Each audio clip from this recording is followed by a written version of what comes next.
પછી મારા કાકાએ મેકું ગીત સિક્યોર ફીલ કરે તું ભલે ના જણાવે મારો વટ પડે તને ઘટ પડે તારું મોઢું કઈ બતાવે આ સ્ટાઈલ આલુ ગીત સાંભળીને હેઠે હતા ભાઈબંધ તો ઊંધો પડ્યો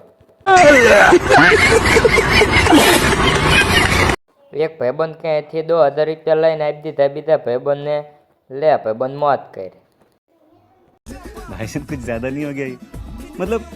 कुछ भी ભાઈબંધે ખસકાઈ બહાર જય હિન્દ દોસ્તો તમારા ભાઈબંધે જ રશિયન ગોતી એનું મોઢું ને તારું મોઢું જો મેચ જ ના આવતું તું અમને પડખે ધોવાની મજા આવી જાય આવી જો પાછો ઘરે બાય બાય દોસ્તો મળી એક નવા મિની બ્લોગમાં